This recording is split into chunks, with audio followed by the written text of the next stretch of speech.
শুভ সন্ধ্যা বন্ধুরা, আপনাদের সকলকে আমার চ্যানেল প্রচেষ্টায় রেবায় আবারও স্বাগত। আজ আপনাদের জন্য নিয়ে এসেছি সরঞ্জিৎ চক্রবর্তীর লেখা একটি উপন্যাস ফিঙে। ফিঙে উপন্যাসটি প্রকাশিত হয় 2012 সালে। সরঞ্জিৎ চক্রবর্তী বর্তমান বাংলা সাহিত্যের এক উল্লেখযোগ্য লেখক। কবিতা দিয়ে তার লেখালেখির শুরু। তার প্রথম ছোট গল্প প্রকাশিত হয় 1920 পত্রিকার প্রথম সংখ্যায়। প্রথম উপন্যাস ছিল পাতা ঝরার মরশুমে, যেটি প্রকাশিত হয় 2007 সালে। তার সৃষ্ট এক অনবদ্য চরিত্র অদম্য সেন। সরঞ্জিৎ চক্রবর্তীর জন্ম 19শে জুন 1976 সালে কলকাতায়। তার লেখা কিছু উল্লেখযোগ্য উপন্যাসের মধ্যে হল পাতা ঝরার মরশুমে, ক্রিস ক্রস ইত্যাদি। তার কবিতার তালিকায় আছে আমার গোপন কলকাতাকে, এসো সুসময়, পরিগন্ধের শহর, বিস্কুট রঙের বাড়ি, আরো অনেক। আমার চ্যানেল প্রচেষ্টায় রেবায় সরঞ্জিৎ চক্রবর্তীর লেখা একটি গল্প ইতিমধ্যেই আপলোড করা আছে। আপনারা যারা এখনো অবধি সেটি শোনেননি, আমি আই বাটনে লিংক দিয়ে দেব, সেখান থেকে আপনারা শুনে নিতে পারেন। আসুন তাহলে শুরু করি আমার আজকের নিবেদন, লেখক সরঞ্জিৎ চক্রবর্তীর লেখা উপন্যাস ফিঙের তৃতীয় পর্ব।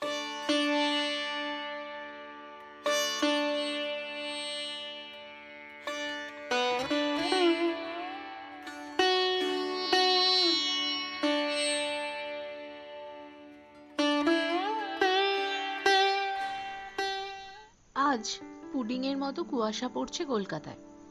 আজকাল সকালে আমি দৌড়তে যাই, আর রাত করে মুভি দেখি না, কারণ চোখটা গন্ডগোল করছে। তাই ডাক্তারের পরামর্শ মতো তাড়াতাড়ি ঘুমোতে যাই। সকালে উঠতে ভালোই লাগে, বেশ একটা ফাঁকা আর বাচ্চা ছেলের মতো আড়মোড়া ভাঙা কলকাতাকে পাওয়া যায়। খবর কাগজওয়ালাদের সাইকেল, পথের পাশের দোকানের উনুনে রাজ, মর্নিং স্কুলের বাচ্চাদের ঘুম পায়ে হাঁটা, আর হলুদ ট্যাক্সির পিঠে চড়ে আসা একটা দিন। সকালে না উঠলে এগুলো জানতেই পারতাম না। আমি চিরকাল নর্থের ছেলে, গা ঘেঁষাঘেঁষি করে থাকা আমার স্বভাব। এই দক্ষিণ কেমন একটু যেন আলগা, যেন ফাঁকা জায়গা একটু বেশি, তার মধ্যে দিয়ে হাওয়াদের আনাগোনাও বেশি। জানলায় দাঁড়িয়ে দেখলাম এই সকাল 8টাতেও বাগানের ফুলগুলো স্পষ্ট দেখা যাচ্ছে না কুয়াশায়। জানুয়ারির মিডল এখন, কিন্তু হঠাৎ শীত কমে গিয়েছে অনেকটা। আজ আমার বাবার জন্মদিন। এসব আমার খুব মনে থাকে। আমার মনে আছে মা এদিনে পুলি পিঠে বানাতো। বাবার এই পিঠেটা খুব প্রিয়। গত বছর অবধি স্ত্রী করে দিত, কিন্তু আজ কে করে দেবে সেসব? একদম অজানা এক কষ্ট আচমকা পাক দিয়ে উঠল ভিতরে। কেন যেন মনে হলো আমি বড্ড বেশি স্বার্থপর। চিরকাল আমার আমার করেই গেলাম, বাবার কষ্টটা কোনোদিনও দেখলাম না। মানুষের মন যখন দুর্বল থাকে, তখন সে কিছুটা হলেও যেন অন্যরকম ভাবতে পারে। আমার মন কি আজ তেমনই দুর্বল হয়ে আছে? একবার ঘরের দিকে চোখ ফেরালাম। এই ঘরটার দ্বিগুণ একটা ঘরে আগে আমি থাকতাম, জানি। আজও সেই ঘরটা পরিপাটি করে সাজিয়ে রেখেছে মনদি, কিন্তু এটাও জানি আমার আর ওখানে ফেরা হবে না। কখনো কখনো মানুষের মনে একটা অনুভূতিহীন অবস্থা আসে। আমার এখন মিকির জন্য সেরকম একটা ভাব এসেছে। ওর কথা মনে পড়লে আর বুকের রক্ত চলকায় না, পেটটা খালি খালি লাগে না, শুধু কেমন যেন তেতো লাগে মুখটা। লেভেল ক্রসিং এ আটকে থাকা মানুষ যেভাবে 90 বগির মালগাড়িকে দেখে, আমিও সেভাবে তাকিয়ে থাকি স্মৃতির দিকে। বাবা আমাকে এমন কথাই বলেছিল না? গত বছর পুজোর পর থেকেই হঠাৎ বাবা উঠে পড়ে লেগেছিল আমার বিয়ে দেওয়ার জন্য। আর ঠিক দাদার মতোই এক রাতে খেতে বসে ঘোষণা করার ঢঙে বলেছিল, লাল, এবার তোর বিয়ে দেব। না, আমি প্রতিবাদ করতে এক মুহূর্ত সময় নিইনি। বাবা এমন কথায় অভ্যস্ত নয়, তাই কিছুটা অবাক হয়েই বলেছিল, কি বললি? আমি স্থির গলায় বলেছিলাম, বলছি তোমায় বিয়ে দিতে হবে না, আমার পছন্দ করা আছে। ও। বাবা খাওয়া থামিয়ে আমার দিকে তাকিয়েছিল। মেয়েটির নাম কুসুমিকা বাসু, সেকেন্ড ইয়ারে পড়ে, কেমিস্ট্রি অনার্স। বাসু মানে বোস? বাবার গলা শক্ত হয়ে গিয়েছিল। হ্যাঁ, বোস। আমিও শক্ত চোখে তাকিয়েছিলাম বাবার দিকে। কায়েত, তুই কায়েতের মেয়ের সঙ্গে ভাব করেছিস? বাবা এমন করে বলেছিল যেন আমি একটা বিরাট জেনোসাইড করে ফেলেছি। তো আমি গলার কাঠিন্য বিন্দুমাত্র কমাইনি। এ বিয়ে হতে পারে না, আমি বেঁচে থাকতে হতে পারে না। বাবা হাতের খাবার ফেলে চোয়াল শক্ত করে উঠে দাঁড়িয়েছিল। আমিও রাগ করে পাল্টা দিতে চাইছিলাম কিছু একটা, কিন্তু শ্রী আমার দিকে বড় বড় চোখ করে তাকিয়ে চুপ করিয়ে দিয়েছিল। তারপর বাবা চলে যেতেই বলেছিল, কেন মুখে মুখে তর্ক করছো লাল? সময় দাও না, দেখো না কি হয়, পরে এই নিয়ে কথা বলো। আমি অবশ্য জানতাম যে পৃথিবীর সমস্ত সময় দিলেও বাবার মত পাল্টাবে না। এই সময়েও কেউ যে এতটা গোঁড়া থাকতে পারে ভাবতেই পারি না। সেই রাতের পর থেকে বাবা আমার সঙ্গে যেটুকু কথা বলতো প্রায় সেটাও বন্ধ করে দিয়েছিল। দরকারি সব কথা দাদার মাধ্যমে আদান প্রদান করত। অফিসটা কেমন যেন আমার কাছে শাস্তি হয়ে উঠেছিল। কেন যে মরতে সেন্টিমেন্টাল হয়ে চাকরি ছেড়ে এসে বাবার ব্যবসায় যোগ দিয়েছিলাম সেটা ভাবলেই মাথায় খুন চাপত। আমি কাউকে না জানিয়ে তলায় তলায় আবার চাকরির খোঁজ করতে শুরু করেছিলাম। আর ভাগ্য ভালো ছিল যে বেশি খুঁজতেও হয়নি। পোদ্দার কনস্ট্রাকশন থেকে আমার ডাক আসে ইন্টারভিউতে, আর সেখানে গুপ্ত সাহেব আমায় 5 জনের মধ্যে থেকে বেছে নেন। কথাটা বাবার কানে যেতে সময় লাগেনি। আর তারপরেই এক রাতে ওই খাবার টেবিলেই বাবা বলেছিল, অপদার্থ সন্তান হলো বাবা মায়ের অশেষ দুঃখের কারণ। আমি ভাবতে পারিনি আমাকেও এমন ভুগতে হবে। একটা মেয়ের জন্য কেউ নিজের রক্তের সঙ্গে বিশ্বাসঘাতকতা করে, নেমোখারামি করে। ছি, আমি এমন সন্তানের বাবা। কথাগুলোর ভেতরে কারো নাম না থাকলেও ওগুলোর লক্ষ্য যে আমি, তা বুঝতে কোনো এক্সট্রাঅর্ডিনারি ব্রেন লাগে না। তবু চুপ করেছিলাম। কিন্তু বাবা আবার বলেছিল, এত নিচু মন কোনো ছেলের হয়? একটা মেয়ের জন্য সে সব কিছু এমন ভাবে ভাসিয়ে দিতে পারে? আমাদের কারো কথা তার মনে পর্যন্ত পড়ে না। সে লুকিয়ে লুকিয়ে চাকরি নেয়, কত মুরদ হয়েছে তার, কতটা পাখা গজিয়েছে। আর থাকতে পারিনি। চোয়াল শক্ত করে বলেছিলাম, মিকিকে বিয়ে করতে হলে আমায় যা যা করতে হয় সবটা করব, কেউ আমায় আটকাতে পারবে না। বাবা আমার দিকে তাকিয়ে বলেছিল, এসব নোংরামো আমার বাড়িতে থেকে চলবে না। আমার বাড়িতে থাকতে হলে আমার কথা মেনে চলতে হবে, নইলে যার ইচ্ছে সে আসতে পারে। আর তুই এমন কথা বলছিস তো? দেখবি একদিন ওই মেয়েটার কথা মনে পড়লে তোর মন তেতো হয়ে যাবে, একদম বিস্বাদ হয়ে যাবে তোর জীবন। আজ পুডিং এর মতো কুয়াশায় ঢেকে আছে শহর। আমার মনের ভিতরও সব কেমন যেন আবছা হয়ে আছে কুয়াশায়। মিকি কোথায় এখন? কার জন্য ঘর ছাড়লাম আমি? আমি জানি পৃথিবীতে কোনো মানুষের অন্য কোনো মানুষকে বোঝার দায় নেই, তবু মানুষ সম্পর্কে জোরে একটা দায় গড়ে তুলতে চায়, একটা সেতু গড়ে তুলতে চায়। আমি ভেবেছিলাম যে আমার আর মিকির মধ্যে সেটা গড়ে তুলতে পেরেছি, কিন্তু আমার যে কি ভুল হয়েছে। হ্যাঁ, মিকি বলতেই পারে ও আমাকে বাড়ি ছাড়তে বলেনি, আমাকে বিয়ে করতে চায় তাও বলেনি, কিন্তু আমি তো বলেছিলাম ওকে। তখন তো খুব হেসে আদুরে ভাবে আমায় জড়িয়ে ধরেছিল, আমার ঠোঁটে চুমু খেয়ে বলেছিল, ইস, তোমার ঠোঁট দুটো এত ছোট্ট আর লাল যে মনে হয় সারা জীবন আমার কাছে রেখে দিই তোমায়। সারা জীবন নিজের কাছে রেখে দেওয়া মানে কি লেকের পাশে 1 ঘন্টা হাত ধরে বসে থাকা, না ইডেন গার্ডেনে ওর কাঁধে মাথা রেখে বসা? সারা জীবন সে থাকতে চাইছে, আমি তাকে স্পষ্টভাবে বিয়ের কথা বলায় সে আপত্তি করছে না। তাকে আমি কি বলবো?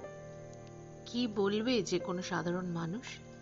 মিকির কথা ভাবলে এখন আমার নিজেকে কেমন যেন বোকা মনে হয়। মনে হয় আমি খেলার পুতুল ছিলাম, যে কদিন ইচ্ছে হয়েছে খেলেছে, তারপর নতুন পুতুল দেখে ফেলে দিয়েছে আমায়।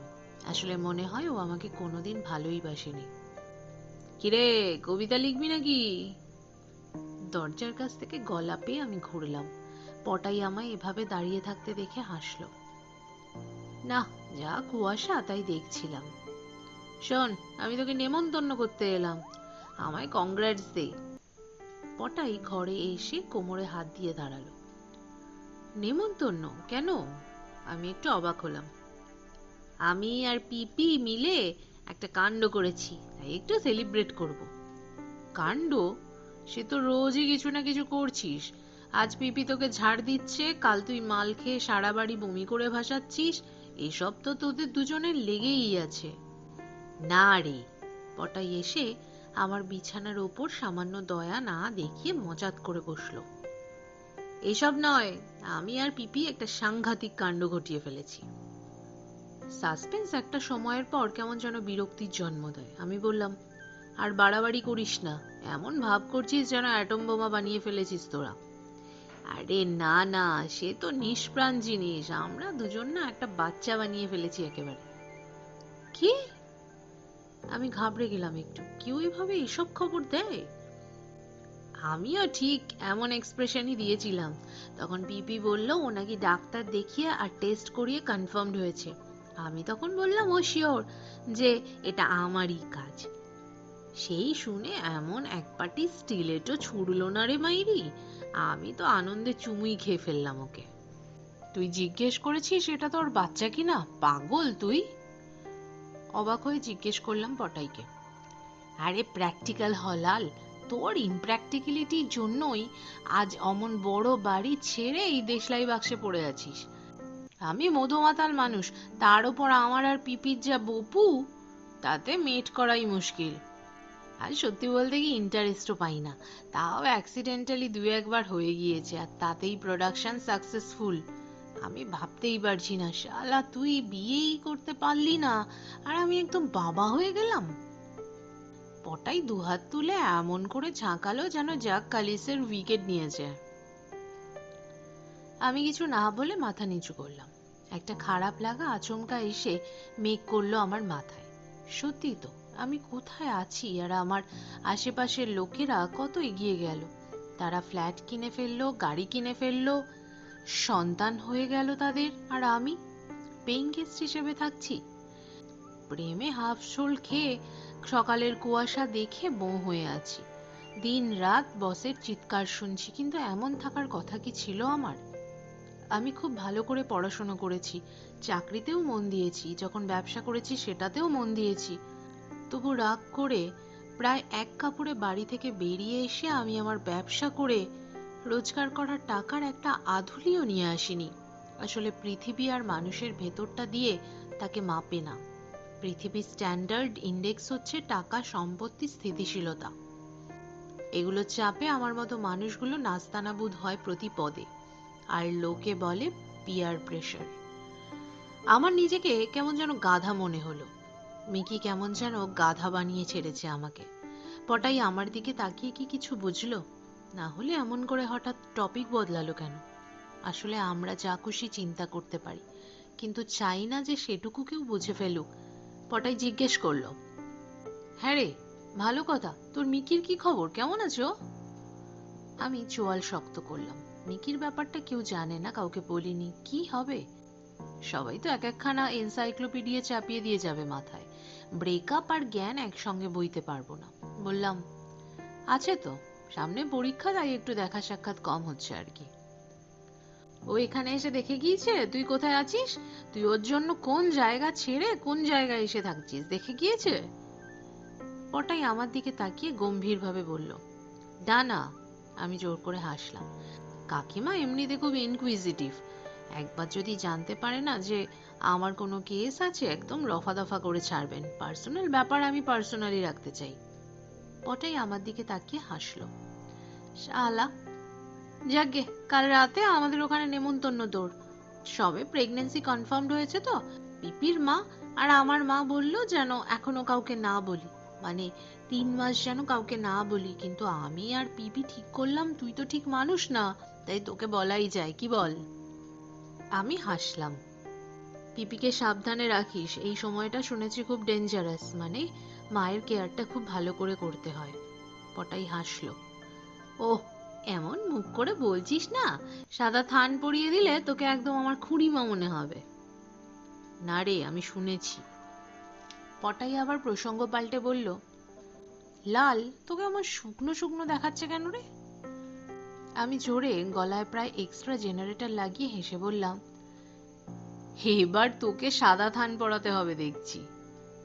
শালা, তোকে আমি সেই স্কুল লাইফ থেকে দেখছি। তুমি মাল একা দাঁড়িয়ে কুয়াশা দেখার লোক, আমায় গান্ডু পেয়েছিস? পটাই চোখ পাকালো।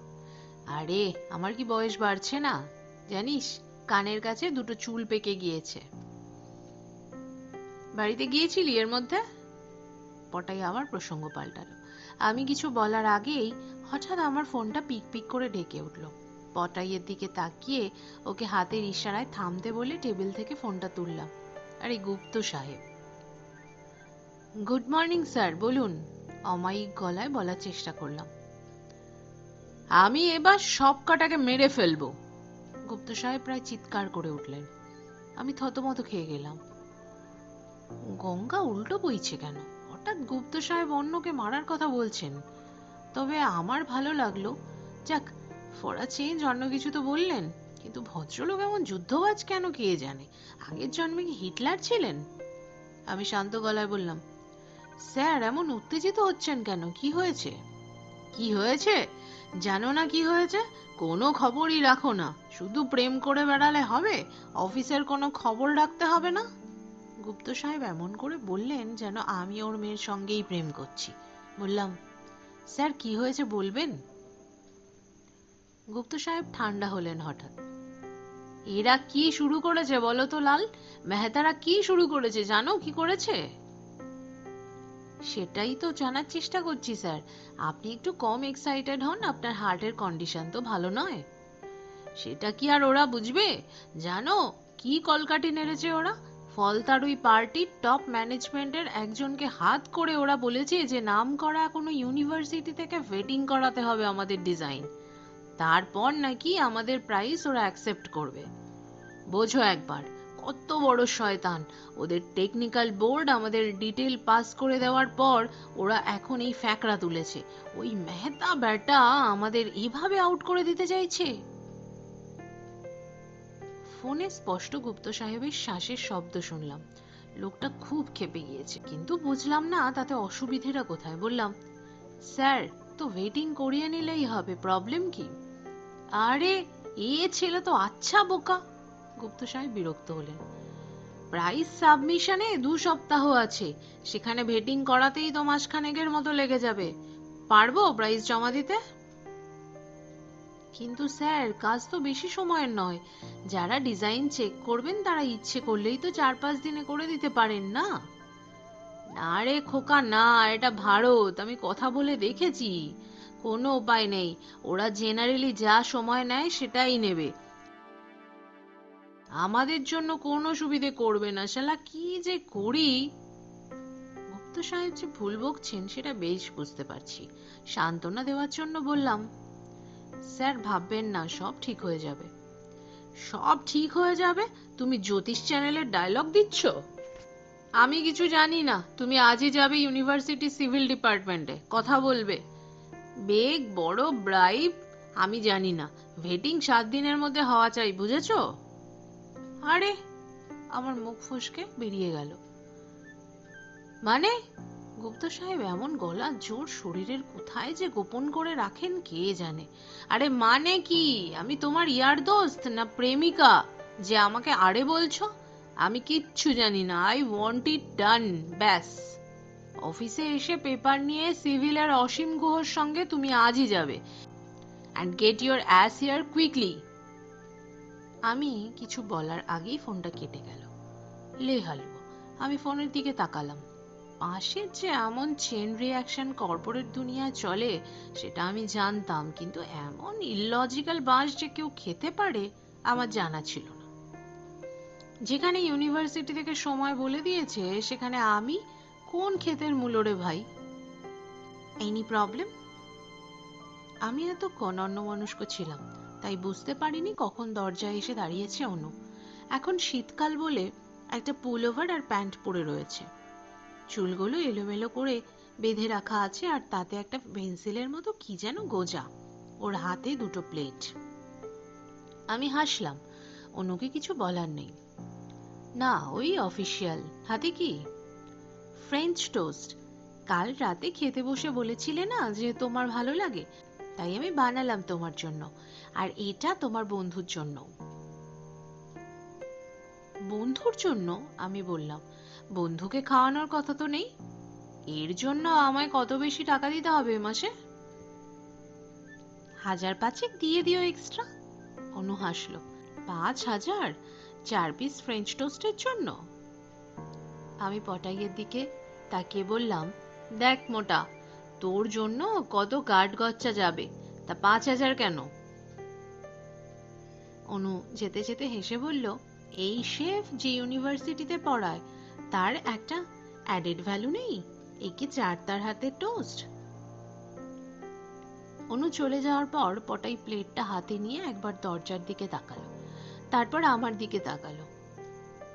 এ যে শালা পুরো রুম সার্ভিস বানিয়ে নিয়েছিস, ঘরে নাকি খাওয়ার পারমিশন নেই। তবে মেয়েটা সত্যি খুব ভালো।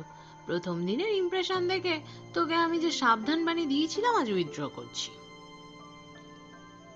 আমি কিছু না বলে টোস্টে কামড় বসালাম। অনু যে ভালো জানি, না হলে সেই রাতে আমি যখন বোকার মতো কাঁদছিলাম ওই তো এসে আমায় সামলেছিল, বিছানায় বসিয়েছিল, জল এনে দিয়েছিল, কিন্তু কিচ্ছু জানতে চায়নি। এমনকি পরের দিন যখন আমি অস্বস্তিতে ওর দিকে তাকাতে পারছিলাম না, তখন ও বরং ব্যাপারটাকে সহজ করে নিয়েছিল অন্য কথা বলে। একবারের জন্যও আমায় বিপাকে ফেলতে কোনো ব্যক্তিগত প্রশ্ন করেনি। তবে হ্যাঁ, সেদিন বাইকে চড়ে ওই মিকিকে নিয়ে একটা প্রশ্ন করেছিল বটে, তবে আমি পাত্তা দিইনি, উত্তরও দিইনি। আর আমায় চুপচাপ দেখে ও নিজেও কথা বাড়ায়নি। আসলে আমি জানি কেন এই প্রশ্ন করেছিল ও। মিকি সেই যে ফোন করেছিল জিনিস ফেরত দেওয়ার জন্য, সেজন্যই বোধহয় কৌতূহল হয়েছিল ওর। তবে আমি এখনো সেই জিনিস ফেরত নিতে যেতে পারিনি, ইচ্ছেই নেই যাওয়ার। শালা, এ তো দারুণ করেছে। পটাই নিজের প্লেটটা শেষ করে আমার প্লেট থেকে একটা টোস্ট তুলে নিয়ে বলল, টোস্টের আবার দারুণ কি আছে? আছে, মন থাকলে বুঝতি। খেতে শুধু জিভ লাগে না রে মাল, মনটাও লাগে। সেটাকে ডিপ্লয় কর, বুঝেছিস? পটাই আমার দিকে দো দিচ্ছে এমন করে তাকালো। তা মেয়েটার সঙ্গে এদের রিলেটিভিটিটা কি বলতো? খাওয়া শেষ করে প্লেটটা টেবিলের ওপর রেখে বললাম, কাকুর বন্ধুর মেয়ে, এখানে থাকে, আসল বাড়ি শিলিগুড়ি। ও, তা বেশ সুন্দর দেখতে, কিন্তু অনেকটা জুলিয়ে বিনোসের মতো না? শুধু চোখ দুটো যা বড়। আমি কোনো কথা না বলে বাথরুমের দিকে এগোলাম। হাত ধুতে হবে, শেভও করতে হবে, অফিস যেতে হবে। পটাই আবার বলল, তা নাম কি রে ওর? মানে অনু তো ডাক নাম, পুরো নাম কি? আমি বাথরুমে যেতে গিয়ে দাঁড়িয়ে পড়লাম। সত্যি তো ডাক নাম, ওর পুরো নাম কি? এতবার ওর সঙ্গে গিয়েছি এসেছি, কোনোদিন তো জিজ্ঞেস করিনি। কেন করিনি? আমার মুখটা আবার কেমন যেন তেতো হয়ে গেল। ঘাড় ঘুরিয়ে পটাইকে দেখতে গিয়ে বাইরে চোখ গেল। আরে কুয়াশা কেটে গিয়েছে। পটাই আমার চোখ অনুসরণ করে বাইরের দিকে তাকালো, তারপর দীর্ঘশ্বাস ফেলে বলল, কুয়াশা সত্যি কি কাটলো লাল? শীতের হাওয়া বুড়ো হয়ে গিয়েছে, তার দাঁতে আর জোর নেই। দিনও আগের চেয়ে বড় হয়েছে অনেক, আলো থাকছে একটু বেশি সময় ধরে। কলেজ স্কোয়ারের জলে কয়েকটা রাজহাঁস আপন মনে ভেসে বেড়াচ্ছে। হাঁসগুলো দেখে আমার মনটা ভালো হয়ে গেল। কেন কে জানে, সেই দম চাপা কষ্টটা আমি আজকাল আর বিশেষ টের পাই না। বরং গত 2-3 দিন ধরে একটু হালকাই লাগছে। মনে হচ্ছে মিকির না থাকায় যেন কোথাও একটা ভালোই হয়েছে। মনে হচ্ছে ও ঠিক যেন আমার জন্য ছিল না। এই যে আমি কম খেতাম, এক্সারসাইজ করতাম, মাঝে মাঝে আয়নায় নিজেকে দেখতাম যে বয়স্ক লাগছে না তো, সেসব আর নেই। এখন আমি সাটিয়ে চিকেন চাপ খেতে পারি, বিরিয়ানি খেয়ে মনে হয় না ইস তেলটা কি বেশি। এখন বেশি রাত করে ঘুমোলে সকালে চোখে ডার্ক সার্কেল হবে, সে চিন্তাও থাকে না। ছুটির দিন দাড়ি না কামিয়ে দিব্যি কাটিয়ে দিই। এগুলো তো ভালো দিক, কারণ মিকির সঙ্গে থাকার সময় সবসময় মনে হতো যে আমায় কি বয়স্ক দেখাচ্ছে। আমার সঙ্গে ওকে দেখলে কি লোকে আমাকে কাকু ভাববে ওর? জানি 30টা কোনো বয়স নয়। বিদেশি একটা লাইফস্টাইল ম্যাগাজিনে পড়েছিলাম 30 ইজ দ্য নিউ 20। তবে যদি প্রেমিকার বয়স তোমার চেয়ে অনেকটা কম হয়, তাহলে ফেলে রাখা পাউরুটির গায়ে ফাঙ্গাসের মতো অনিবার্যভাবে তোমার মনেও কমপ্লেক্স এসে জন্মাবে। এখন আমার বেশ কেমন যেন হলেও হয় না হলেও হয় টাইপের একটা মন হয়েছে। মানে সন্ন্যাসী হলেও মন্দ হয় না, আবার একসঙ্গে দুটো মেয়ের সঙ্গে শুলেও মন্দ হয় না টাইপ। মানে ধর্ম আর জিরাফ, আমি দুটোতেই আছি। ভাঙা প্রেম বেশ এডিটরের কাজ করে, জীবনটাকে এডিট করে মুদ্রণযোগ্য শব্দ সংখ্যায় নিয়ে আসে। মানে যা বেশ পড়ে ফেলা যায়, আবার বেশি স্পেসও খায় না। মোবাইলটা বের করে ঘড়ি দেখলাম। জোড়াসাঁকো থেকে এখানে আসতে এত সময় লাগে, কি জানি কিসে আসছে। আর মেয়েটার ফোনেও নাকি চার্জ নেই, থাকলে না হয় ফোন করে জেনে নিতাম কত দূর এসেছে। যদিও জানে যে 5টার সময় আমি দাঁড়িয়ে থাকবো এখানে। সামনে একটা চানা ছোলাওয়ালা বসেছে। খিদে নেই, তবু মনটা কেমন যেন খাই খাই করছে। এটা পেটের খিদে নয়, চোখের খিদে। মিকি বলতো এমন সময় খেলেই ফ্যাট বাড়ে, ভুঁড়ি হয়। আর ভুঁড়িওয়ালা ছেলেরা নাকি জঘন্য হয়। কেন? না, নুড অবস্থায় নাকি তাদের জঘন্য লাগে। নুড? হাতি নেই আবার হাতির দাঁত। আমি 5 টাকার চানা মাখা কিনলাম, তেঁতুলের টক দিয়ে জমিয়ে মাখিয়েছি। হোক সালা ভুঁড়ি, কার বাপের কি। শ্রী আজ বেশ জম্পেশ করে খাইয়েছে আমায়। কলেজ স্ট্রিটের একটা রেস্তোরাঁয় আমার অনুরোধে শ্রী দেখা করতে এসেছিল। আসলে ও কিছু বই কিনতে এসেছিল, সেই সুযোগে আমি দেখা করেছি ওর সঙ্গে। প্রায় 3:30-র সময় কলেজ স্ট্রিট মোড়ের কাছে একটা রেস্তোরাঁয় গিয়েছিলাম আমি। সিঁড়ি দিয়ে ওপরে উঠে একটু সময় লেগেছিল শ্রীকে খুঁজে বের করতে। আমায় দেখতে পেয়ে শ্রী হাত তুলে আমায় ডেকে নিয়েছিল। আমি ওর সামনে বসে হেলমেটটা রেখে সরাসরি বলেছিলাম, মাইরি, তোমরা কি শুরু করেছো বলো তো? কেন? শ্রীর মুখের হাসি মিলিয়ে গিয়েছিল নিমেষে। কেন মানে? হঠাৎ দাদার উপর রাগ করে চলে গেলে, তারপর একদম রাজস্থান, দিল্লি, সিমলা। এটা কি ভারত দর্শন না দাদাকে টাইট দেওয়া? তা কেন? শ্রী মেনু কার্ড দেখতে দেখতে প্রশ্ন করেছিল। তুমি দাদাকে চেনো না? সে তো না খেয়ে দাড়ি রেখে জীবন্ত কাকতারুয়া হয়ে গিয়েছে, তার উপর বাবাও খুব ঝাড় দিচ্ছে। তুমি ফিরে যাও বাড়িতে। তুমি কি বাড়ি ফিরবে? শ্রী পাল্টা প্রশ্ন করেছিল আমায়। মানে এর মধ্যে আবার আমি আসি কোত্থেকে? আমি অবাক হয়েছিলাম। ওয়েটারকে ডেকে অর্ডার দিয়ে শ্রী আবার মনোযোগ দিয়েছিল আমার দিকে। কেউ আসে না লাল, সবাই যার যার জায়গায় থাকে। তোমার খারাপ লাগা থেকে তুমি চলে গিয়েছো, আর আমার খারাপ লাগা থেকে চলে গেলেই সেটা দোষ, আমি মেয়ে বলে? আমি মাথা নাড়লাম। এই হোমমেড নারীবাদী ব্যাপারটা আমার ভালো লাগে না। জানি কথাটা সেক্সিস্ট শোনাচ্ছে, কিন্তু সবকিছুর ভেতর নারী পুরুষের কুটকাচাল এনে ঘোলা জলকে আরো ঘোলা করে দেওয়ার কোনো মানেই আমি খুঁজে পাই না। গ্লাস থেকে একটু জল খেয়ে বলেছিলাম, শ্রী, তুমি জানো দাদা অমন নয়, আমিও কি অমন? এর ভেতর ছেলে মেয়ে এনে ফেললে তো আর কথাই থাকে না। শ্রী মুখ ভার করে অন্যদিকে তাকিয়েছিল। দাদা আমার কাছে এসেছিল একদিন, আর প্রায় রোজ ফোন করে। তোমাকেও নাকি ফোন করে, কিন্তু তুমি নাকি ফোন রিসিভ করো না। কি একটা মেয়ে দাদার হাত ধরে হাঁটলো, আর তার জন্য এতদিন ধরে এভাবে দূরে সরে থাকবে? এটা কোনো কথা হলো? তোমায় তো র্যাশনাল বলেই জানতাম। এমন করে তুমি যদি ভাবো, তাহলে তো কোনো সমস্যাই মিটবে না। আমায় কি কচি খুকি মনে হয়? শ্রীর গলা ধারালো হয়ে গিয়েছিল। তোমার দাদা তোমায় কি বললো, আর তার ভিত্তিতে তুমি আমায় এমন বলছো? তুমি দাদার হাত ধরে একটা মেয়ে হাঁটছে দেখে রাগ করে চলে আসোনি? না লাল, তা আসিনি। ব্যাপারটা একদম ঠিক নয়। হ্যাঁ? অবাক হয়ে কিছু জিজ্ঞেস করতে গিয়েও চুপ করে গিয়েছিলাম। ওয়েটার এসে খাবার নামিয়েছিল টেবিলে। শ্রী থমথমে মুখে খাবার পরিবেশন করে একটা মাংসের টুকরো তুলে বলেছিল, তুমি কি জানো কি হয়েছিল অ্যাকচুয়ালি? মাথা নেড়ে বলেছিলাম, কি হয়েছিল শ্রী? তোমার দাদার যে আজকাল মাঝে মাঝে মদ খাওয়ার গুণ হয়েছে, তা কি তুমি জানো? দাদা মদ? আমার মাথা গুলিয়ে যাচ্ছিল। এ যেন দক্ষিণ মেরুতে পোলার বেয়ার পাওয়া গিয়েছে এর মতো ব্যাপার। হ্যাঁ লাল, তোমার দাদা আজকাল মাঝে মাঝে মদ খেয়ে আসে। সেদিন ওই মেয়েটির সঙ্গেও সে মদ খেয়ে এসেছিল।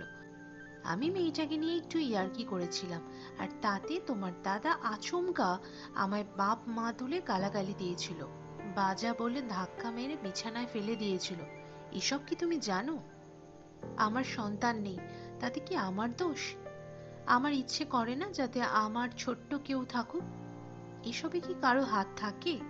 সেখানে তোমার দাদা আমায় বাজা বলল। এমন ভাষা কোনো ভদ্রলোক মুখে আনে? আর তারপর ধাক্কা মারবে, মেরে ফেলে দেবে? আমি কি মানুষ নই? আমি মাথা নিচু করে নেওয়ার আগে দেখেছিলাম শ্রী ঠোঁট টিপে কান্নাটা সংযত করছে। তবু কান্না হলো সেই সব দুষ্টু ছেলেদের মতো, যাদের পাঁচিল দিয়ে আটকে রাখা যায় না। তারা ঠিক পাঁচিল টপকে বেরিয়ে আসে বাইরে। শ্রীর চোখের জলও সব বাধা টপকে লাফ দিয়ে নেমেছিল কালে। আমি আর কথা বলতে পারছিলাম না। আমার দাদা এমন, ও এমন করেছে এই যে আমি চিন্তাও করতে পারি না। আর সেখানে দাদা আমার কাছে ভালো মানুষের মতো মুখ করে এসেছিল। তারপর অনেকক্ষণ কথা বলিনি, শুধু খাবার নিয়ে নাড়াচাড়া করেছিলাম। শ্রী বলেছিল, খেয়ে নাও লাল, আমি জানতাম তুমি এসব জানো না। শোনো, তোমার দাদা তোমার কাছে একরকম, তার মানে কিন্তু এই নয় যে সে ধোয়া তুলসী পাতা। তোমার দাদা তো আর তোমায় এসব গুণের কথা বলবে না। আর কোনো মেয়ে হাত ধরলো কি পা ধরলো সেই সবে নেতিয়ে পড়ার মেয়ে আমি নই। যাকে খেয়ে নাও। শ্রী নিজেও খেতে শুরু করেছিল। আমার ইচ্ছে করছিল না খেতে, কিন্তু শ্রী বলেছিল, খাবার নষ্ট করো না, সবার তো চেঞ্জ হয়, তোমার দাদারও হয়েছে, শুধু আমার সেটা ভালো লাগছে না। কেউ আমার অসম্মান করবে আর আমি পুড়ে পুড়ে মার খাবো, এমন মেয়ে আমি নই। তাছাড়া হরিত ভয় পাচ্ছিল যে বাবা জানতে পারলে ওকে বকবে, কিন্তু বাবাকে আমি কিচ্ছু বলবো না, কারণ বাবা সব জানলে ওকে বের করে দেবে বাড়ি থেকে। দাদা এমন করেছে এটা আমি ভাবতেই পারছি না। আমার একটা অদ্ভুত কষ্ট হচ্ছিল। আসলে মানুষের সারা জীবনের বিশ্বাস, সে যত সামান্যই হোক না কেন, যখন ভেঙে যায় তার যন্ত্রণাটা কিন্তু সামান্য থাকে না। আসলে আমাদের বিশ্বাসগুলো আমাদের বন্ধুত্বের মতো, এক একটার ভেঙে যাওয়া মানে আমাদের আরো একা হয়ে যাওয়া। আমারও বিশ্বাস করতে কষ্ট হয়, কিন্তু কি করব, এটাই হয়তো জীবন। আমি খেতে শুরু করেছিলাম। কিছুক্ষণ পরে জিজ্ঞেস করেছিলাম, কিন্তু এভাবে তো চলতে পারে না। দাদা মনে হয় অনুতপ্ত, রিগ্রেট করছে এখন। সবাই তো একটা চান্স পেতেই পারে। পৃথিবীতে আমরা যাদের পছন্দ করি তাদের দোষ আমরাই তো ক্ষমা করে দেব, তাই না? I am not a sentinel. আমি জানি না কি করব। এসএসসি দেব বলে এখানে এসেছিলাম বইপত্র কিনতে। দেখি আমার জীবন এখান থেকে কোথায় যায়। শ্রীর ফর্সা মুখটা রাঙা হয়ে উঠেছিল একদম। তোমার বাড়ির রিয়াকশন কি? তারা কি সব ডিটেল জানে? বাবা মা তো জানোই কেমন চুপচাপ, তারা যথেষ্ট আপসেট, কিন্তু আমার ওপর জোর করে চাপিয়ে কিছু দিতে চায় না। আর আমিও তো ডিটেলে কিছু বলিনি, শুধু জানে হরিতের সঙ্গে আমার কিছু একটা হয়েছে। তবে জেঠুমনি খুব ক্ষেপে আছে হরিতের ওপর, একবার সামনে পেলে একদম খেয়ে ফেলবে। আমি দীর্ঘশ্বাস ফেললাম। শ্রী জেঠুমনিকে আমি দেখেছি, ভালো আলাপও আছে, নাম বরেন চ্যাটার্জি। আমি বলি বুড়ো জেঠু। ভদ্রলোক একটা বড় কনসালটেন্সি ফার্মের ম্যানেজিং ডিরেক্টর, ভীষণ রাগী, অকৃতদার এবং শ্রীয়ন্ত প্রাণ। খাওয়া শেষ করে আমরা নিচে এসে দাঁড়িয়েছিলাম। শ্রীকে বুড়ো জেঠু পিক আপ করে নেবেন। আমরা নিচে আসার 2 মিনিটের ভেতর জেঠু এসে পড়েছিলেন। অন্য সময় হলে হয়তো আমার সঙ্গে কথা বলতেন, কিন্তু আজ যেন দেখতেই পাননি এমন মুখ করে বিশাল বড় গাড়িটার পিছনে অন্যদিকে মুখ ঘুরিয়ে বসেছিলেন। শ্রী গাড়িতে উঠে বলেছিল, জেঠুমনি দেখো লাল এসেছে। জেঠুমনি অন্যদিকে তাকিয়ে গম্ভীর গলায় বলেছিলেন, তাতে কি হয়েছে, আমার নাচতে হবে? এটা কিন্তু ঠিক নয়। শ্রী হেসে ব্যাপারটা হালকা করার চেষ্টা করেছিল। ও কি দোষ করলো? জেঠুমনি বলেছিলেন, দোষ অবশ্যই করেছে, এমন দাদাকে ধরে পেটাতে পারেনি। শ্রী বলেছিল, তুমি না একদম বাচ্চাদের মতো কথা বলছো। আর তুমি জানো হরিত কি করেছে? জেঠুমনি গলার স্বর একই রকম রেখে বলেছিলেন, তুই কি বলেছিস কি করেছে? কিন্তু আমি জানি খুব খারাপ কিছুই করেছে। দাঁড়া না, একবার বাগে পাই শয়তানটাকে। আমি বলেছিলাম, জেঠুমনি, আমি দাদাকে উচিত শিক্ষা দেব, আপনি দেখবেন। জেঠুমনি এবার মুখ ফিরিয়ে আমায় দেখে বলেছিলেন, আমি নিজের কাজ অন্যের ঘাড়ে চাপাই না, তবে দেখা যাবে। কি আর দেখবো, জেঠুমনিও বা কি দেখবেন? এখানে কি কোনো সিনেমা হচ্ছে নাকি? আমি তো জাস্ট কথার কথা বলেছিলাম। দাদাকে কি করব আমি, কাকেই বা কি করব? এভাবে দাঁড়িয়ে দাঁড়িয়ে চানা মাখা খাওয়া ছাড়া আর কি করার থাকতে পারে আমার? আর মেয়েটা কই? জোড়াসাঁকো কি জালালাবাদের কাছে চলে গিয়েছে যে আসতে এত সময় লাগে? এই জন্য আমি আসতে চাইনি। বুনো ফুলের গন্ধের সঙ্গে নদীর গুঞ্জনও ভেসে এলো হঠাৎ। তুমি এলে তবে? আমি মুখে একটা বিরক্তি ফুটিয়ে তুললাম। সরি, আসলে তোমায় তো বলেছি যে আমি কলেজ স্ট্রিট খুব একটা চিনি না। ওই সেন্ট্রাল অ্যাভিনিউ থেকে হেঁটে এতটা আসতে গিয়ে একটু গুলিয়ে ফেলেছিলাম, আর মোবাইলটাতে চার্জ নেই যে তোমায় জানাবো। অনু হাসল। ওর গালের দুটো লম্বা টোল আর বাদামি চোখ দেখে কেমন যেন সব গুলিয়ে গেল আমার। বেশ সুন্দর তো অনু, মানে ভালোই সুন্দর, মানে যথেষ্টই আর কি। আমার গলার কাছটা শুকিয়ে এলো হঠাৎ। জানি তো এমনই হবে, চা না খেলে গলা শুকোবে না। তুমি আমাকে ছাড়াই খাচ্ছ? অনু আমার প্রায় শেষ হয়ে যাওয়া চানার ঠোঙা ধরে টান মারল। এ বাবা, সব শেষ করে ফেলেছ যে! আর তুমি কি ঘোড়া নাকি যে ছোলা চিবাচ্ছ? ভাবলাম, ঘোড়া কেন, আমার তো মাঝে মাঝে নিজেকে গাধা মনে হয়, কিন্তু সব মনে হওয়াগুলো তো বলতে নেই, তাই গম্ভীর মুখ করে তাকিয়ে রইলাম। আমার তেষ্টা পেয়েছে। অনু বাচ্চাদের মতো করে হাত পা দাপালো। আমি গাম্ভীর্য বজায় রেখে বললাম, মিনারেল ওয়াটার খাবে? মুখটা বেজার করে আমার দিকে তাকালো অনু। এতটা আনরোম্যান্টিক কেন তুমি? শুনেছি এখানে ভালো একটা শরবতের দোকান আছে। আনরোম্যান্টিক? রোম্যান্স কোথায় যে আনরোম্যান্টিক হব? আমি ভালো করে অনুর দিকে তাকালাম। সেই গভীর দুটো টোল আর বাদামি চোখ, আর রাগ করে ঠোঁট টিপলেও ও টোল পড়ে না। এত চানা খাওয়া ঠিক হয়নি আমার। গলাটা বললাম, চলো, সামনেই সেই দোকানটা আছে। তাই? অনু হাসলো। গ্রেট, শীতকালেই আমার ঠান্ডা খেতে বেশি ভালো লাগে। শরবতের দোকানটা অনেক পুরনো, সিঁড়ি দিয়ে 2-4 ধাপ উঠে লম্বাটে মতো, সার দিয়ে চেয়ার টেবিল পাতা, দেওয়ালে হরিণের শিংওয়ালা মাথা আটকানো, আর কয়েকজন বিখ্যাত মানুষের ছবিও টাঙানো। আমরা একটা ফাঁকা টেবিলে মুখোমুখি বসলাম। অনু বলল, দেখো, আমার মাথার ওপর কড়িবর্গা আছে, কতদিনের পুরনো না? আমি মাথা নাড়লাম শুধু। এখানে আমি কি করছি? এখানের কাজ সেরে আমি আর অফিস গেলাম না কেন? কেন অনুর কথা এখানে এসেছি? ও কলকাতার এই অঞ্চলটা চেনে না তো আমার কি? আমি কি গাইড? সরকার থেকে কি আমাকে অতিথি দেবো ভবর ক্যাম্পেনিং এর জন্য পাঠানো হয়েছে? তুমি সেই মোহনের দোকান থেকে জিনিসগুলো নিয়ে এসেছো? অনু হঠাৎ করে প্রশ্ন করলো। মোহনের দোকান? অবাক হলাম একটু। সেই যে তোমার প্রেমিকা তোমার জিনিসগুলো ফেরত দিয়ে রেখে গিয়েছিল যে দোকানে, সেটা তো এই কলেজ স্ট্রিটেই না? অনু সরাসরি তাকালো আমার দিকে। প্রেমিকা? আমি ঠমকে এলাম। হ্যাঁ, কেন? তোমার সঙ্গে তো তার ব্রেকআপ হয়ে গিয়েছে, তাই না? সেই বাচ্চা মতো মেয়েটা মলের সামনে, সেই তো তোমার প্রেমিকা, তাই না?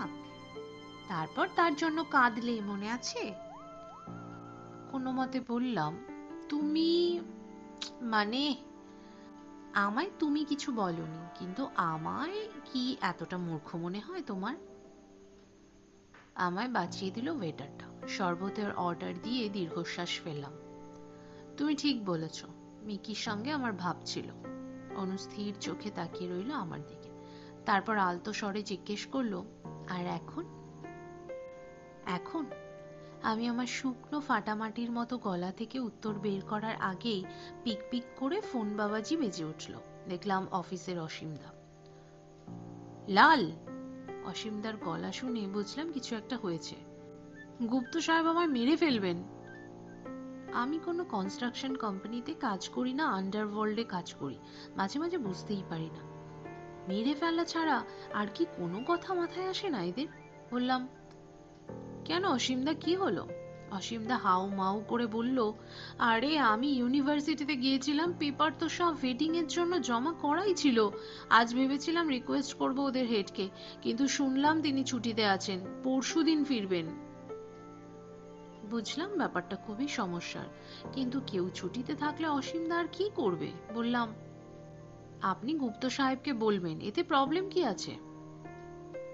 পোদ্দার সাহেব নাকি ব্যাপক রেগে আছেন। মেহতারা কিভাবে আমাদের আগে ফলতায় ওই কোম্পানিতে সেটিং করে রাখলো, সেটা নিয়ে গুপ্ত সাহেবকে ব্যাপক ঝেড়েছেন। পোদ্দার সাহেব বেঁটে মানুষ, কিন্তু রেগে এমন হয়ে আছেন ওকে এখন নাকি লম্বা লাগে। অসীমদা হাঁসফাঁস করে বলল, ঠিক আছে, আমি দেখছি, আপনি টেনশন করবেন না, ইউনিভার্সিটিতে আমি না হয় যাব। Thank you, bye. আমায় বাঁচালে। বাড়িতে বউ, অফিসে গুপ্ত সাহেব, আমি যাব কোথায় বলো তো? অসীমদা নতুন শহরে রোড ম্যাপ হারানো মানুষের মতো গলায় কথা বলল।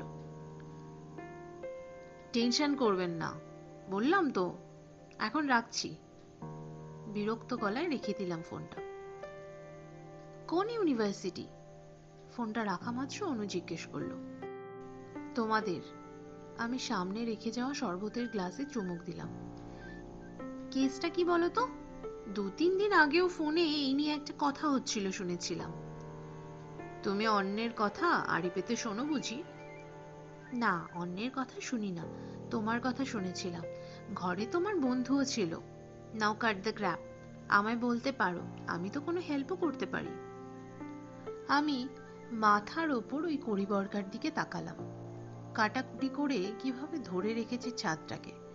আমাদের জীবনেও যদি এমন একটা কিছু থাকতো, যদি ধরে রাখতো এমন করে আমাদের।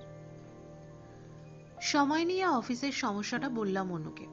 ফলতার কাছ থেকে, মেহতার ব্যাগরা থেকে ইউনিভার্সিটির ভেটিং সব বললাম। অনু শুনে চুপ করে রইল কিছুক্ষণ, তারপর বলল, সিভিল ডিপার্টমেন্ট? আচ্ছা, বললে না তো এখন তোমার সঙ্গে ওই মিকি বলে মেয়েটার সম্পর্ক আছে কিনা? মানে? আমি অবাক হলাম। মানে, are you still in love with that girl? এর সঙ্গে অফিসের ব্যাপারটা সম্পর্ক কি? অবাক হয়ে জিজ্ঞেস করলাম। শরবতে চুমুক দিয়ে আবার টোল ফেলে হাসল অনু। Everything is connected dear, the whole universe is connected to each other, বুঝলে? আমি শরবতের গ্লাসের দিকে তাকালাম। শরবত খেলে তো গলা ভেজে, সেখানে আমার গলাটা আরো শুকিয়ে গেল কি করে? প্যারিস যাবে? প্যারিস? গুপ্ত সাহেব এমন করে কথাটা বললেন যেন লক্ষ্মীকান্তপুর যাওয়ার কথা বলছেন। প্যারিস? আমি একটু থতমত খেয়ে গেলাম। হঠাৎ এমন প্রস্তাব কেন? গুপ্ত সাহেব হাসলেন। কি, একদম গোল খেয়ে গেলে যে? প্যারিস জানো না? যাকে পারি বলে, ফ্রান্সের রাজধানী। যাবে? কি বলবো বুঝতে পারলাম না। উনি ইয়ার্কি করছেন না সত্যি বলছেন, ভগবানই জানেন।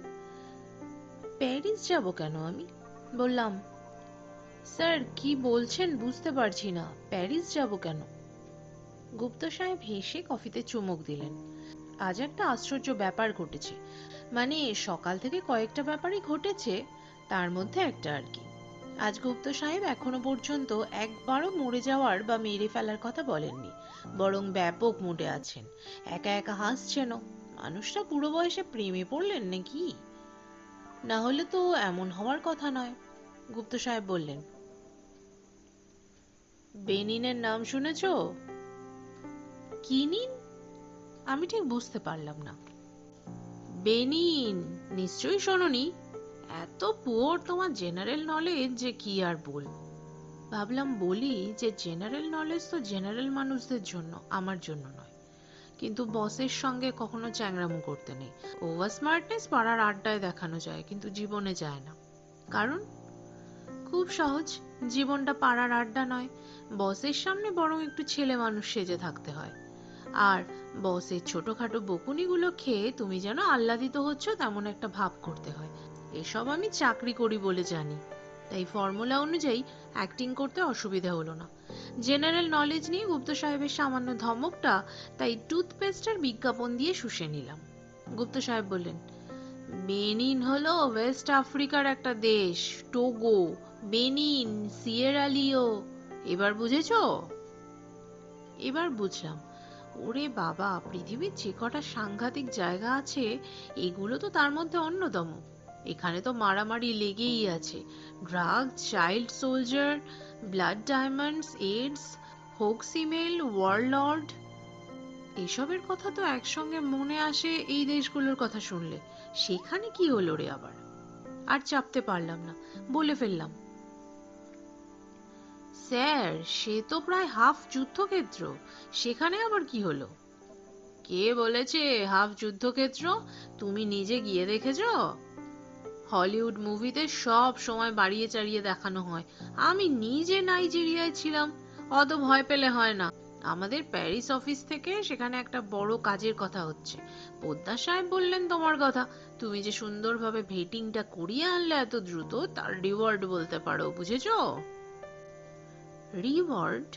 বেনিনের মতো জায়গায় যাওয়া কি কোনো পুরস্কার হতে পারে? এই যে সিংহের মুখে ঠেলে দেওয়া, ডার্ক কন্টিনেন্টে পাঠিয়ে আমার লাইফটাকে ডার্ক করে দেওয়ার ধান্দা। বললাম, স্যার কেন মারছেন? আরে বোকা ছেলে, গুপ্ত সাহেব হাসলেন। তোমায় বেনিনে যেতে হবে না, তোমায় প্যারিসে বসে গেহার্ডদের কোম্পানির সঙ্গে টেকনিক্যাল লিয়াজও মেনটেন করতে হবে।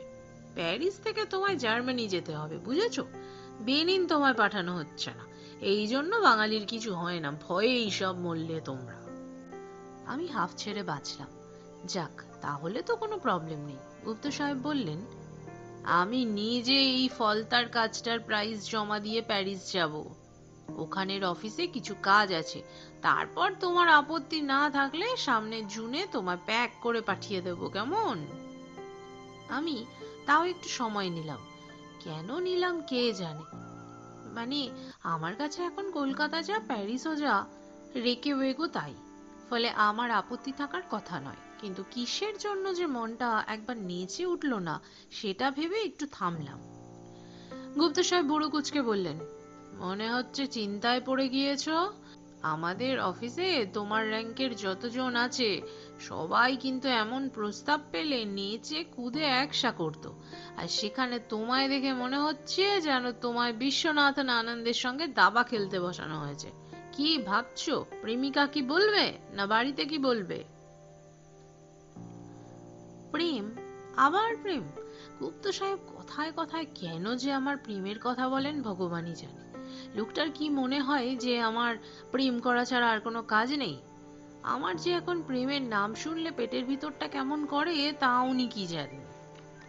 উনি কি জানেন যে সম্প্রতি আমার চেয়ে 10 বছরের ছোট একটা মেয়ে আমায় ল্যাং মেরে কুপোকাত করে দিয়েছে? না জেনে কেউ কথা বললে খুব মাথা গরম হয়ে যায়। আমার মনে হলো সামনে রাখা কফির কাপটা গুপ্ত সাহেবের মাথায় উল্টে দিই।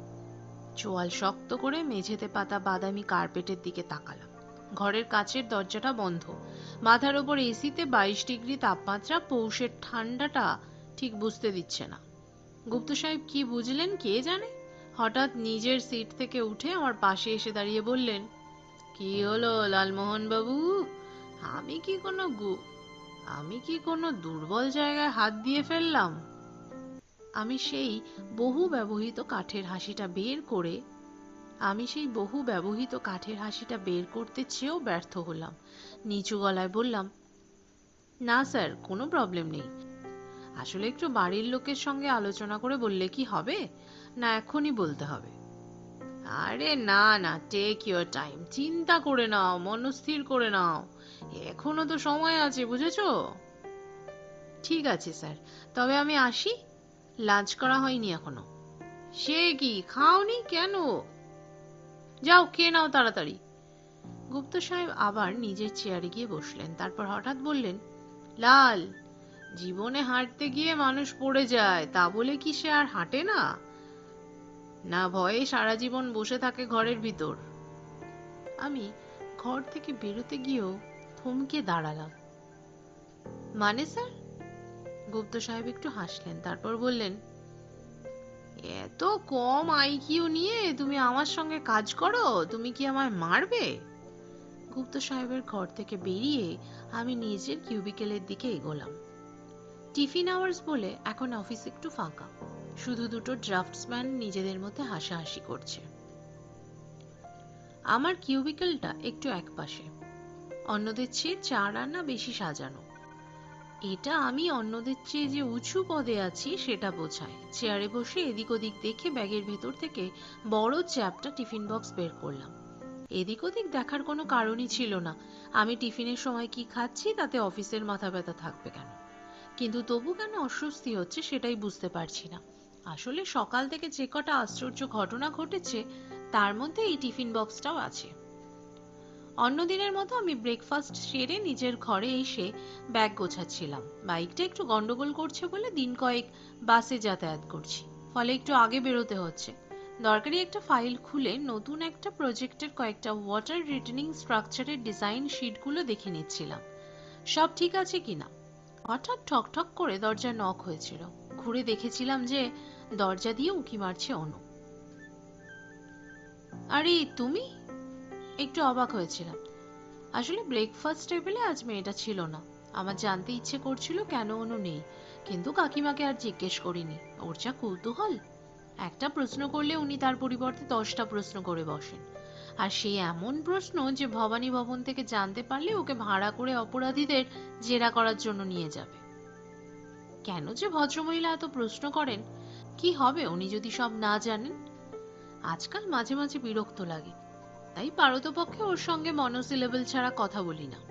স্কুলের ট্রু ফলস এর মতো যতটা সম্ভব ইয়েস নো দিয়ে কাজ সারি। তাই আমি অনুর কথা জিজ্ঞেস করার রিস্ক নিইনি। ভেবেছিলাম অনু হয়তো ইউনিভার্সিটি চলে গিয়েছে, তাই আমার ঘরের দরজা দিয়ে ওর মাথাটা উঁকি দিচ্ছে দেখে অবাকই হয়েছিলাম। অনু হেসে ঘরে ঢুকেছিল। ভাবলাম তুমি বেরিয়ে গিয়েছো। না, যাইনি, তবে যাবো এবার। কিছু বলবে? অনু এতক্ষণ নিজের পিছনে লুকিয়ে রাখা ডান হাতটা বের করে এনে বলেছিল, এটা তোমার জন্য এনেছিলাম। আমার জন্য? ঘাবড়ে গিয়েছিলাম একটু। কেন, কি আছে এতে? এমন করে জিজ্ঞেস করছো যেন তুমি এর আগে এমন কিছু দেখোনি। মাঝে মাঝে এমন ন্যাকামো করো না ভাবি। অনু মুখটা রাগি রাগি করে তাকিয়েছিল। আরে বাবা, টিফিন বক্স এটা, আর এতে থাই স্টাইলে তৈরি এক ধরনের নুডলস আছে, বুঝেছো? নুডলস? আমি ঠিক বুঝতে পারছিলাম না। তা আমি নিয়ে কি করব? মাথায় মেখে বসে থাকবে। অনু ঠক করে আমার টেবিলের ওপর টিফিন বক্সটা রেখে দরজার দিকে যেতে যেতে গজগজ করছিল। সারা সকাল ধরে খাবার তৈরি করলাম, আর এখন বলে কিনা কি করবে। নেকা না বোকা কে জানে। আমি অনাবশ্যকভাবে আবার আশপাশটা দেখে নিলাম। আসলে কেন জানি না আমার হাতটা কাঁপছে একটু, পেটের ভেতর চড়াই উঠছে, গলাটা আবার শুকিয়ে আসছে। নিজেকে নিজেই ধমক দিলাম। মোটে একটা তো টিফিন বক্স, তাতে তাও খাবার আছে। এমন তো নয় যে টিফিন বক্স খুললে বোমা ফাটবে। তবে ওরে ভয়, কিরে তোর ভীরু। খুলেই ফেললাম টিফিন বক্সটা। আহ, দারুণ গন্ধ বেরিয়েছে। এতক্ষণে টেনশনের তলায় চাপা পড়া খিদেটা আবার চাগার দিয়ে উঠল। নুডলসের ওপরে উল্টো করে রাখা ফর্কটা তুলে খেতে যাব এমন সময় ডেস্কে রাখা মোবাইলটা পিকপিক করে উঠল। আহ, আমার একটু বিরক্ত লাগলো। কে রে বাবা, শান্তিতে খেতেও দেবে না। আমি ফোনটা তুলে থমকে গেলাম। টেলিপ্যাথি নাকি রে বাবা? অনু ফোনের ওপার থেকে বলল, কেমন হয়েছে? গম্ভীর গলায় বললাম, জানি না। মানে? অনুর গলায় রাগ। কেন জানো না কেন? না খেয়ে কি সত্যি মাথায় মেখেছো নাকি? আমি একইভাবে বললাম, খেতে দিলে কই, সবে খেতে যাব তখনই ফোন করলে। অনু হাসলো এবার, বেশ খিলখিল ধরনের হাসি, যেন ধরে কাতুকুতু দেওয়া হয়েছে। আমি হঠাৎ মনে মনে ওর ওই লম্বা টুল দুটো দেখতে পেলাম। হোল্ড করছি, খেয়ে বলো, আজই প্রথম করলাম। আমি দীর্ঘশ্বাস ফেলে বললাম, তা হাতের কাছে আমিই ছিলাম গিনিপিগ হিসেবে? অন্য কাউকে বধ করলে হতো না? বাজে কথা বলো না তো, খেয়ে তাড়াতাড়ি বলো, আমার ক্লাস আছে, কাম অন কুইক। আমি বাধ্য ছেলের মতো খেলাম। বাড়ি বেশ করেছে তো, ঠান্ডা হয়ে গিয়েছে, কিন্তু দিব্যি ভালো হয়েছে খেতে। ইনফ্যাক্ট বেশ ভালো হয়েছে। এ মেয়ের তো গুণ আছে। ভালো হয়েছে, খুবই ভালো হয়েছে। সত্যি না ঢপ? অনুর গলায় সন্দেহ। ঢপ? কলেজের লেকচারার বলছে ঢপ? ছাত্রছাত্রীরা কি শিখবে? আমি হাসলাম। এইসব আমি স্টুডেন্টদের থেকে শিখেছি, বাদ দাও। শোনো না। অনুর গলাটা নরম হয়ে গেল হঠাৎ। তোমার ভালো লেগেছে? আমি হাসলাম। তারপর হালকাভাবে বললাম, ভালো তো লেগেছেই, কিন্তু এই ঘুষটা না দিলেও হতো। আমি এমনিতেই তোমার ওই কাজটা করে দিতাম। তুমি আমার কাজ করে দিয়েছো, তার পরিবর্তে আমি তোমারটা করে দিতাম। বুঝেছো? কালই তো দেখা করার আছে ওর সঙ্গে। ফোনটা নিস্তব্ধ হয়ে গেল নিমেষের জন্য। আমি দুবার হ্যালো হ্যালো করলাম। কি রে বাবা, লাইন কেটে গেল নাকি? হঠাৎ অনুর গলা পেলাম। এটা ঘুষ? আমার কাজ করে দেওয়ার জন্য ঘুষ? কিচ্ছু করতে হবে না তোমাকে, কিচ্ছু করতে হবে না। জাস্ট ভুলে যাও আমি ওটা রান্না করেছি। বাই। অনু হঠাৎ ফোনটা কেটে দেওয়ায় আমি থতমত খেয়ে গেলাম। কি হলো মেয়েটা? রাগ করলো কেন? আমি তো জাস্ট মজা করে বলেছিলাম। এতে এত রাগের কি আছে? মেয়েরা যে কোন সার্কিট দিয়ে তৈরি ভগবান জানেন। এত কমপ্লিকেটেড কেন? ইয়ার্কিটা ইয়ার্কির মতো নিতে পারে না? সব কিছুকে জটিল করে একটা মানে বের করতেই হবে? আমার খিদেটা আবার বিরক্তির তলায় লুকিয়ে পড়ল। অনু এমন রাগ করলো, আমার নিজের ওপরই রাগ হলো। সত্যি আমারও হয়তো এমন করে বলা উচিত হয়নি। কাউকে কোনো কাজ করে দেবো বলে সেটা নিয়ে তোমায় কিছু করে দিচ্ছি টাইপ কথা বলতে নেই, ইয়ার্কি মেরেও বলতে নেই। এটা আমি নতুন করে বুঝলাম। আসলে অনু ওই ব্যাপারটা নিয়ে একটু সেন্সিটিভ হয়ে আছে, আর হবেই। নিলয় যেভাবে ওর পেছনে লেগেছে। সেদিন শরবতের দোকানে অনুর দিকে তাকিয়ে আমি ঠিক বুঝতে পারিনি ঠিক কি বলতে চাইছে ও। তাই জিজ্ঞেস করেছিলাম, ঠিক কি বলতে চাইছো বলো তো? তোমাদের কাজটা হয়ে যাবে, টেনশন করো না। অনু বরাবরের ভঙ্গিতে আমার দিকে তাকিয়ে হেসেছিল। মানে কিভাবে হবে? সিম্পল। আমি গিয়ে জেঠুকে বলবো, ইউনিভার্সিটি সিভিলের হেড আমার নিজের মেয়ের মতো ভালোবাসেন, নরেন জেঠু। ওকে বলে দেব যাতে প্রোটোকলের জন্য অনর্থক সময় না নষ্ট করে। তোমাদের দরকারটা উনি বুঝলেই কাজটা হয়ে যাবে। ওরে বাবা, ডক্টর নরেন জোয়ারদার তোমার জেঠু? আমি খাবি খেয়েছিলাম। নিজের নন, তবে আমায় ভালোবাসেন উনি। উনি তো চেয়েছিলেন ওর বাড়িতেই আমি থাকি, কিন্তু থাকিনি। ওর বোনও ওদের সঙ্গেই থাকেন, শেলি পিসি। বিয়ে শাদী করেননি, কনসালট্যান্ট হিসেবে কাজ করেন। সারা পৃথিবী ঘুরে বেড়ান, খুব রাগী। মানে নরেন জেঠু যতটা ভালো, শেলি পিসি ততটাই রাগী। ওরা কিন্তু আবার নীতিশ জেঠুদেরও খুব ঘনিষ্ঠ হন। অনু এক নিঃশ্বাসে কথা বলে থেমেছিল। আমি জিজ্ঞেস করেছিলাম, কিন্তু আমাদেরটা আর 2-3 দিনের মধ্যে দরকার, উনি কি মানবেন সেটা? মানে ওর অফিসের লোকজন তো একরকম ফুটিয়েই দিয়েছে আমাদের। উনি ছুটিতে আছেন তো তাই। ধ্যাৎ, হেসেছিল অনু। তোমায় বললাম না যে সেসব কিছু নয়। ফালতু টেনশন করতে খুব ভালো লাগে না। হয়ে যাবে কাজটা। কাল শুধু আমার সঙ্গে ইউনিভার্সিটি যেও, কেমন? হাতে চাঁদ না পেলেও অনুকে পেয়েছিলাম আমি। মনে হচ্ছিল তখনই গুপ্ত সাহেবকে ফোন করে জানিয়ে দিই যে সব ঠিক হয়ে গিয়েছে। কিন্তু না, তা করিনি। এ হলো বামুনবাড়ির নেমন্তন্ন, না চালে বিশ্বাস নেই। আমি সামনে তাকিয়েছিলাম, অনু হাসছিল। কি সব কথা বলে যাচ্ছিল আমায়, ওর ক্লাসের কথা, ও বই পড়ার কথা, বন্ধুদের কথা, আর ছোট্ট ঠোঁট দুটো দিয়ে মাঝে মাঝে স্ট্র ডুবিয়ে শরবত খাচ্ছিল। ওর ওই বড় বড় চোখ আর গালের লম্বা টোল দেখে কেমন যেন অস্বস্তি হচ্ছিল। আমি ওয়েটারকে ডেকে আর একটা শরবতের অর্ডার দিয়েছিলাম। পরের দিন আমার জাস্ট 15 মিনিট সময় লেগেছিল। নরেন জেঠু ছুটির পরে যোগ দিয়েছিলেন সেদিন, ফলে প্রচুর কাজ ছিল ওর। ব্যস্ত ছিলেন, তবু তার ভেতরেই অনুকে দেখে হৈ হৈ করে উঠেছিলেন। অ্যাটম, তুই এতদিনে বুড়োকে মনে পড়লো? এক ক্যাম্পাসে আসিস, তাও দেখা করার সময় হয় না তোর? খুব ব্যস্ত নাকি রে? অনু হেসেছিল। তা তো একটু ব্যস্ত বটে। নরেন জেঠু বলেছিলেন, তাই? তবে সেক্রেটারি রাখ। কি যে বলো না তুমি! অনু আর সময় নষ্ট করেনি, আমায় পরিচয় করিয়ে দিয়ে সমস্ত ঘটনা বলেছিল। তুমি পোদ্দারে চাকরি করো? নরেন জেঠু হেসেছিলেন। আর নীতিশের ওখানে থাকো? বাহ, তা অনুকে যখন উকিল ধরেছো তখন তো তোমার কথা শুনতেই হয়। ঠিক আছে, আমি বলে দিচ্ছি, কাল বা পরশু সার্টিফিকেট পেয়ে যাবে, don't worry. Thank you sir. আমি আর কি বলবো বুঝতে পারছিলাম না। আজ তো সময় নেই, তাই কথা বলতে পারলাম না। একদিন অনুর সঙ্গে আমাদের বাড়িতে এসো, আড্ডা দেওয়া যাবে, কেমন? কেমন মানে যে এখন এসো, সেটা আর বলে দিতে হয়নি আমাকে। আমাদের সিভিলাইজড ভোকাবুলারি একটা জিনিস। আমার বেশ মজা লাগে, কি সুন্দর ভদ্রভাবে একজনকে রাস্তা দেখিয়ে দেওয়া যায়। বাইরে বেরিয়ে এসে আমি নরেন জেঠুর কথা মতো সংশ্লিষ্ট আধিকারিকের সঙ্গে কথা বলে নিয়েছিলাম। এই ভদ্রলোকই এককালে আমাদের লম্বা রাস্তা দেখিয়েছিলেন। এখন পুরো ডিগবাজি খেয়ে কালকেই দিয়ে দেবে বলে পারলে নিজের কোলে নিয়ে বসানোর উপক্রম করেছিল আমায়। মজা লাগছিল বেশ। আসলে পরিষেবা বলে যে নামটি এখানে ব্যবহার করা হয়, তা আসলে ইনফ্লুয়েন্স থাকলে পাওয়া যায়, না হলেই আপকাতার মেহায়। বাইরে বেরিয়ে এসে আমি বলেছিলাম, নরেন জেঠু কিন্তু গ্রেট।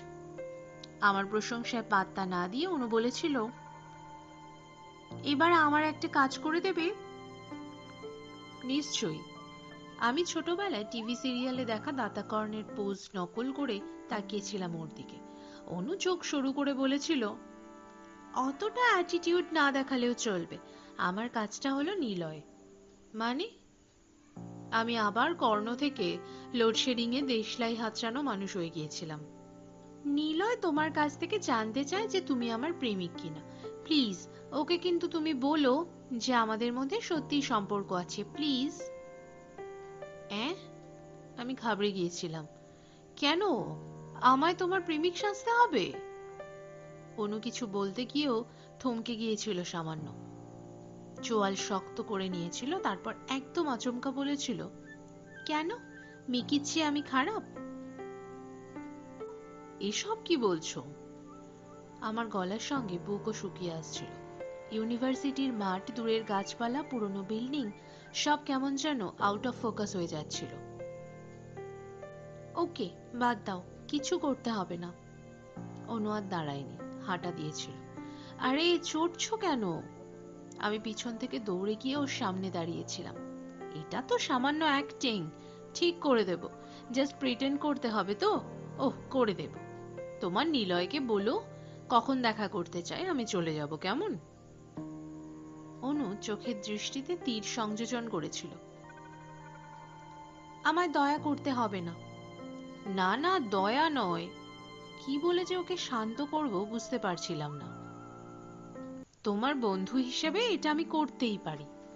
অনু মাথা নিচু করে নিয়েছিল হঠাৎ। তীরটা আর না ছুঁড়ে ভরে রেখেছিল চিনিরে। তারপর শান্ত গলায় বলেছিল, ঠিক আছে, না হয় মিথ্যেই বলো। সে না হয় বলবো, কিন্তু এভাবে যে মেয়েটা রান্না করে দিয়েছে তাকে সব না বললেই ভালো হতো। টিফিন বক্সের ভেতর পড়ে থাকা অসংখ্য কেঁচো সেদ্ধর মতো নুডলসের দিকে তাকিয়ে বুঝলাম আমার খাওয়ার যে ইচ্ছেটা এতক্ষণ চাপা পড়েছিল সে এবার মারা গিয়েছে। আবার ফোনটা পিকপিক করে ডেকে উঠল হঠাৎ। অনু কি? প্রায় হাতে ধরা টিফিন বক্সটা উল্টে কোনো মতে ফোনটা ধরলাম। ধুস, দাদা। অনু নয় বলে কেন যেন আমার মনটা আবার গোত্তা খেয়ে মাটিতে নামলো। মাটি চিবোনোর মতো লাগলো মুখটা। অনু নয় কেন?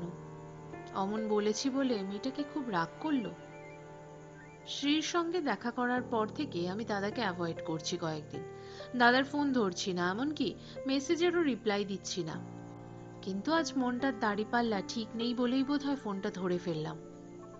দাদা কেমন যেন অগোছালো গলায় বলল, লাল, এই লাল। হ্যালো, কি হয়েছে? দাদার গলাটা আমার ভালো লাগলো না। লাল, আমি ঘুমের ওষুধ খেয়ে ফেলেছি, প্রায় 30টার মতো খেয়ে ফেলেছি। বাড়িতে কেউ নেই। আমার আমার দাদার কথা কেমন যেন জড়িয়ে আসছে। কি? আমি চিৎকার করে উঠলাম। আমার কেমন যেন করছে। আমি আহ দাদা কথা শেষ করার আগেই ফোনটা কেটে গেল। আমি ফোনটার দিকে তাকালাম। এখন কি করব? কাকে ফোন করব? কে আছে দাদার কাছে? দাদার নম্বরটা ডায়াল করলাম। আমার হাত কাঁপছে, ঘাম হচ্ছে, মনে হচ্ছে পায়ে জোর নেই একটুও। 30টা ওষুধ খেয়েছে। এটা কি ফ্যাটাল? এতে কি মানুষ মারা যায়? জানি না। আমার মনের ভেতর আবার লোডশেডিং নেমেছে। দাদার ফোন বেজে চলেছে, ধরছে না। এবার কি হবে? কাকে ফোন করব? দ্রুত পায়ে অফিস থেকে বেরোতে বেরোতে ফোন বুক খুঁজে একটা নম্বরে গিয়ে দাঁড়ালাম। আমার আঙ্গুল থমকে গেল এক মুহূর্ত। করব একে ফোন? তারপর আর সময় নষ্ট করলাম না। কল বাটনটা টিপে ফোনটা কানে লাগালাম। আমাদের বাড়ি থেকে অফিস খুব কাছে। দাদার কাছে পৌঁছতে বেশি সময় লাগবে না বাবার।